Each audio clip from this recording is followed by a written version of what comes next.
Az ESPAN projekt keretében indultak útnak a magyar építészek. Ez a program egy energiastratégia Ausztria és Magyarország között, ami hosszú távon meghatározza a két ország energetikai céljait, legfőképpen azt, hogyan lehet energiamegtakarítást hatékonyan elérni. Amiben a passzív házak jelen pillanatban egy ilyen úttörő szerepet vállalnak. A nagyon alacsony hőigényük igen komoly megtakarítást jelent a fűtési költségekben. Ezzel a technológiával majdnem 90%-os fűtési hőmegtakarítás érhető el. A tanulmányúton bemutatták a felhasználási lehetőségeket. Így a közintézményeknél, például ennél az iskolánál is nagy előnyt jelent. A hőszivattyú fűtési teljesítménye, névleges teljesítménye 28 kW. Ennek az egész épületnek. Ahhoz, hogy a fosszilis tüzelőanyagoktól teljesen független lehessen egy ilyen épület, más alternatív energiaforrásokat is fel kell használni. Legfőképpen azonban szemléletváltásra van szükség, hogy beépüljön a mindennapi építészetbe ez a technológia, hangsúlyozta Robert Hetzel, aki gyermekének építetett passzív házat.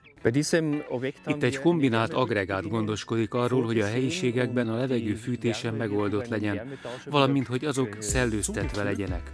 A földbe fektetett vezetékekkel pedig visszanyerjük a hőt, amit hőcserélőkön, illetve hőszivattyúkon keresztül adunk le, biztosítva a szükséges fűtési energiát, amire a háznak igénye van. És ahogyan látják, még kémény sem kell a tetőre. Ausztria Európát nézve is vezető pozíciót tölt be a passzívház építészet felhasználásában. Olyan területekre is integrálják a technológiát, mint például ez a belvárosi családi ház, vagy mint ez a társasház. De nem csak a polgári felhasználásra helyezik a hangsúlyt, a Mönchhofi óvodát is passzívház technológia alapján építették. Olyan területeket is bevonnak, mint a Mönchhofi óvoda. A legfontosabb az, hogy az információ eljusson az emberekhez. Ezért ez egy nagyon klassz dolog, hogy egészen pici gyerekek, akik majd később felnőttként viszik tovább azt, amit mi elkezdtünk, megismerkedjenek a passzívház építészettel és hazavigyék azt. Ezáltal a gyermek lesz a példamutató, mi több, nevelő egy családban, ami nagyon fontos dolog. Az energiatakarékos technológián kívül a tervezők figyelembe vették a funkcionalitást is. A tervezésnél és a kivitelezésnél természetesen nem csak arra figyeltek, hogy szép, modern és energiatakarékos berendezések legyenek, hanem arra is, hogyha például a gyerekek ezt az üvegajtót becsukják, és az ujjukat itt felejtik, ne történjen baleset.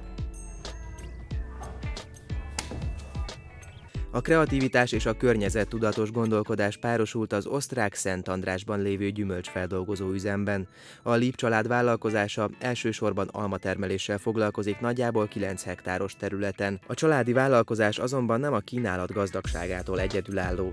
Az üzemet passzívház energiaszabvány szerint építették 2009-ben. A 450 000 eurós beruházás 4 hónap alatt készült el. A gyümölcsfeldolgozó csarnok fűtetlen, előre gyártott hőszigetelt fatartó szerkezetekből készült, az egész épület homlokzata faros lemezekből áll, amely többszörös lazúr felületkezelést kapott. Valamint az épületet hatalmas tolóajtókkal látták el, ami megkönnyíti a nagyobb mennyiségű rakománynak a kirakodását, és elhúzva az ajtók pedig jelzik a vásárlónak, hogy nincsen nyitva az üzlet. Az építtetők már a tervezés fázisában a fenntarthatóságot és az ökológiai terheléscsökkentést vették figyelembe. A gondolat nem az volt, hogy ettől könnyebb lesz vagy jobb a feldolgozás. Mi a környezettudatos filozófiát követjük. Családunkkal már évek óta egy passzív házban élünk, és egyértelmű volt, hogy az üzemet is erre a szabványra építjük fel. A beruházás Ausztriában is egyedülálló. Passzívház szabványnak megfelelő üzemről nem tudunk, hogy létezne, de az biztos, hogy a környéken nagy hangsúlyt fektetnek a vállalkozások a fenntarthatóságra és a környezetvédelemre. A passzív házak a közéleti és privát energiafelhasználást nagy mértékben csökkentik. Ezekben a házakban nem csak energiatakarékosan, hanem egészséges körülmények között lehet élni és dolgozni.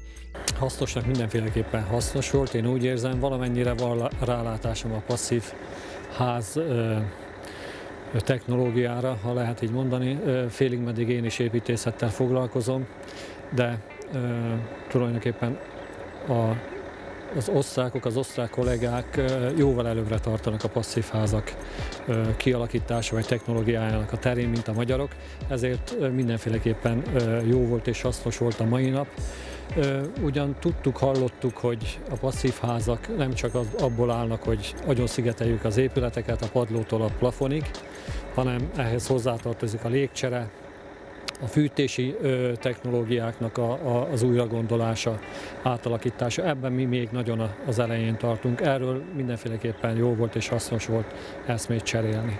Azt remélik ettől a tanulmányúttól, hogy a passzív ház építészet teret nyer Magyarországon, és a vele járó látásmód is elterjed. Így majd önállóan tudjuk biztosítani magunknak a jövőben energiaszükségleteinket a megújuló energiák segítségével.